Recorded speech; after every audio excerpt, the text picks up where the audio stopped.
Hi, everybody. So my name is Mac. My job is that I lie to children. But they're honest lies. I write children's books. And there's a quote from Pablo Picasso. We all know that art is not truth. Art is a lie that makes us realize truth, or at least the truth given us to understand.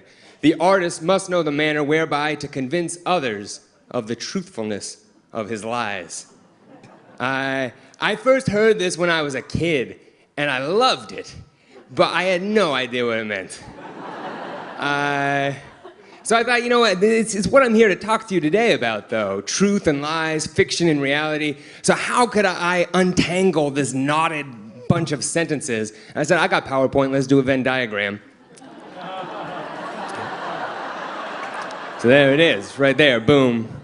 You got truth and lies, and there's this little space, the edge, the middle, that liminal space, that's art. So I think all right. Venn diagram. But that's actually not very helpful either. The thing that made me understand that quote, and really kind of what art, and at least the art of fiction was working with kids. I used to be a summer camp counselor.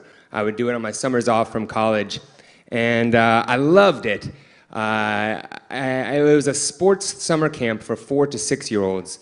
I was in charge of the 4-year-olds, which is good because 4-year-olds can't play sports, and neither can I.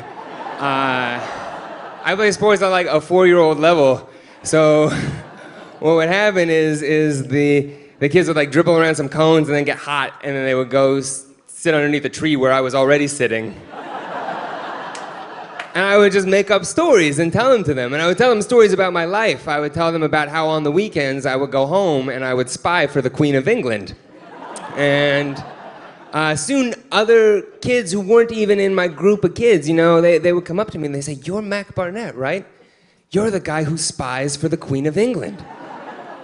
And I had been waiting my whole life for strangers to come up and ask me that question. In my fantasy, they were svelte Russian women, but, you know, 4-year-olds, you take what you can get in Berkeley, California. And I realized that the stories that I was telling were real in this way that was familiar to me and really exciting. I think that the pinnacle of this for me, I'll never forget this. There was this little girl named Riley. She was tiny. And she used to always take out her lunch every day, and she would throw out her fruit. She would just take her fruit. Her mom packed her melon every day, and she would just throw it in the ivy, and then she would eat like fruit snacks and pudding cups. And I was like, "Riley, you can't do that. You have to eat the fruit." And she was like, "Why?" And I was like, "Well, when you throw the fruit in the ivy, pretty soon it's gonna be overgrown with melons." Which was why I think I ended up telling stories to children and not being a nutritionist for children. And so Riley was like, "That will never happen. That's not going to happen." And so on the last day of camp, I got up early and I got a big cantaloupe from the grocery store, and I hid it in the ivy. And then at lunchtime, I was like, "Riley, why don't you go over there and see what you've done?" And she went trudging through the ivy, and then her eyes just got so wide, and she pulled out this melon that was bigger than her head. And then all the kids ran over there and rushed around her. And one of the kids was like, "Hey, why is there a sticker on this?" And I was like, "That is also why I say do not throw your stickers in the ivy. Put them in the trash can. It ruins nature when you do this." And Riley carried that melon around with her all day. And she was so proud. And you know, Riley knew she didn't grow a melon in 7 days. But she also knew that she did. And it's a weird place, but it's not just a place that kids can get to. It's anything, art can get us to that place. She was right in that place in the middle. That place which you could call art or fiction. I'm gonna call it wonder. It's what Coleridge called the willing suspension of disbelief or poetic faith. But those moments where a story, no matter how strange, has some semblance of the truth, and then you're able to believe it. It's not just kids who can get there. Adults can too, and we get there when we read. It's why, you know, in 2 days, people will be descending on Dublin to take the walking tour of Bloomsday, you know, and see everything that happened in Ulysses, even though none of that happened. Or people go to London and they visit Baker Street to see Sherlock Holmes' apartment, even though 221B is just a number that was painted on a building that never actually had that address. We know these characters aren't real, but we have real feelings about them. And we're able to do that. We know these characters aren't real, and yet we also know that they are. Kids can get there a lot more easily than adults can. And that's why I love writing for kids. I think kids are the best audience for serious literary fiction. When I was a kid, I was obsessed with secret door novels, you know, things like Narnia, where you would open a wardrobe and go through to a magical land, and I was convinced that secret doors really did exist, and I would look for them and try to go through them. I wanted to live and cross over into that fictional world, which is, you know, I would always just open people's closet doors. I would just go through my mom's boyfriend's closet, and there was not a secret magical land there. There was some other weird stuff that I think my mom should know about. I was happy to tell her all about it. But after college, my first job was working behind one of these secret doors. This is a place called 826 Valencia. It's at 826 Valencia Street in the Mission in San Francisco. And when I worked there, there was a publishing company headquartered there called McSweeney's, a nonprofit writing center called 826 Valencia, but then the front of it was a strange shop. You see, this place was zoned retail, and in San Francisco, they were not going to give us a variance. And so the writer who founded it, a writer named Dave Eggers, to come into compliance with code, he said, fine, I'm just going to build a pirate supply store. And so that's what he did. And it's beautiful. It's all wood. There are those drawers you can pull out and get citrus so you don't get scurvy. And they have eye patches and lots of color, you know, because when it's springtime, pirates want to go wild. You don't know. Black is boring. Pastel. Or eyes, and also lots of colors, just glass eyes, depending on how you want to deal with that situation. And the stores, strangely, you know, people came to them and bought things. And they ended up paying the rent for our tutoring center, which was behind it. But to me, more important was the fact that I think the quality of work you do, kids would come and get instruction in writing. And when you have to walk through this weird liminal fictional space like this to go do your writing, it's going to affect the kind of work that you make. It's a secret door that you can walk through. So I ran the 826 in Los Angeles, and it was my job to build the store down there. So we have the Echo Park Time Travel Mart. That's our motto. Whenever you are, we're already then. And it's on Sunset Boulevard in Los Angeles. Our friendly staff is ready to help you. They're from all eras, including just the 1980s, that guy on the end. He's from the very recent past.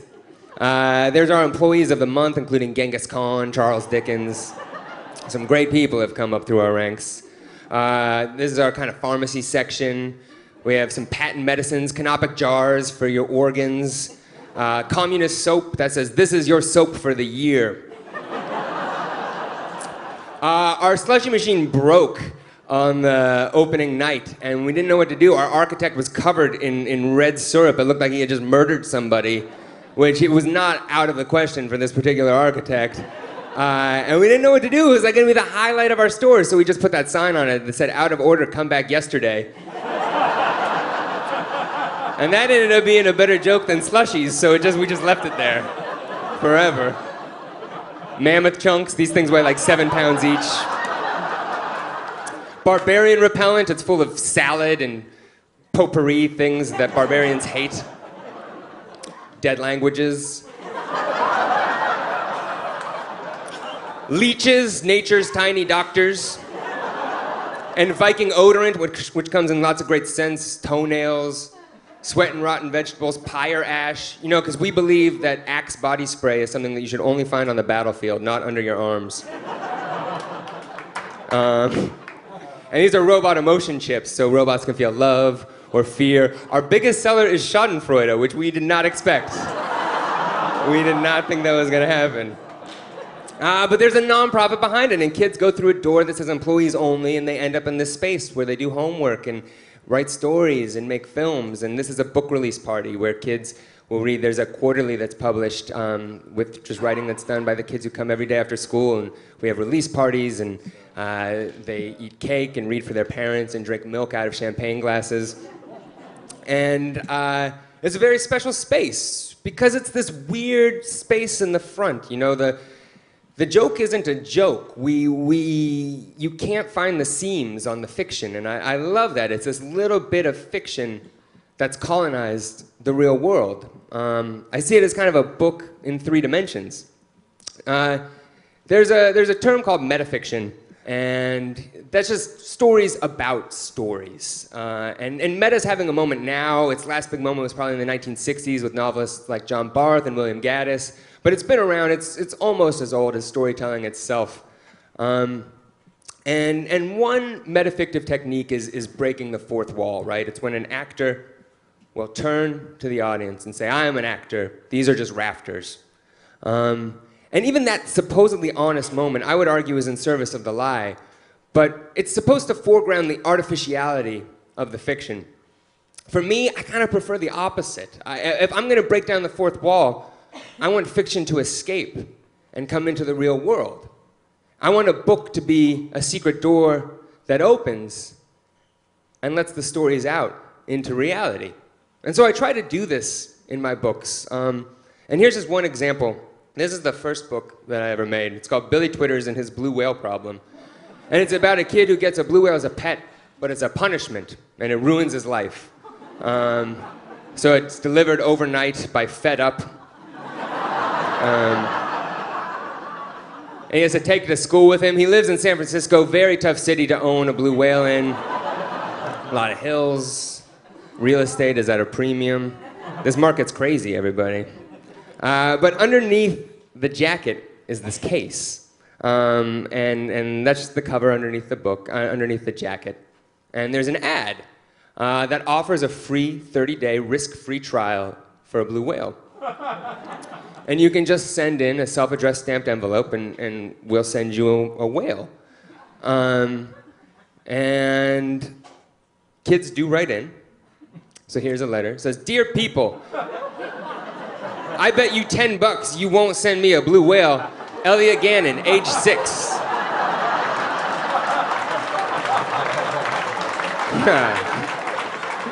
So what Elliot and the other kids who send these in get back is a letter in very small print from a Norwegian law firm that says that due to a change in customs laws, their whale has been held up in Sognefjord, which is a very lovely fjord, and then it just kind of talks about Sognefjord and Norwegian food for a little while, digresses. But it finishes off by saying that, you know, your whale would love to hear from you. He's got a phone number, and you can call and leave him a message. And when you call and leave him a message, you just, on the outgoing message, it's just whale sounds and then a beep. Which actually sounds a lot like a whale sound. And they got a picture of their whale, too. So this is Randolph. And Randolph belongs to a kid named Nico, who was one of the first kids to ever call in. And I'll play you some of Nico's messages. This is the first message I ever got from Nico. Hello, this is Nico. I'm your owner, Randolph. Hello. So, this is the first time I can ever talk to you, and I might talk to you soon another day. Bye. So Nico called back like an hour later. And here's another one of Nico's messages. Hello, Randolph. This is Nico. I haven't talked to you for a long time, but I talked to you on Saturday or Sunday. Yeah, Saturday or Sunday. So now I'm calling you again to say hello, and I wonder what you're doing right now, and I'm going to probably call you again tomorrow or today. So I'll talk to you later. Bye. So he called back that day again. And he's left over 25 messages for Randolph over 4 years. You find out all about him and like the grandma that he loves and the grandma that he likes a little bit less. And the crossword puzzles that he does. And this is I'll play you one more message from Nico. This is the Christmas message from Nico. Hello, Randolph. Sorry I haven't talked to you in a long time. It's just that I've been so busy because school started, as you might not know, probably since you're a whale, you don't know. And I'm calling you to just say, to wish you a Merry Christmas. So, have a nice Christmas, and bye-bye. Randall, bye. I actually got Nico. I hadn't heard from in 18 months, and he just left a message 2 days ago. His voice is completely different, but he put his babysitter on the phone, and she was very nice to Randolph as well. But Nico's the best reader I could hope for. I would want anyone I was writing for to be in that place emotionally with the things that I create. I feel lucky. Kids like Nico are the best readers, and they deserve the best stories we can give them. Thank you very much.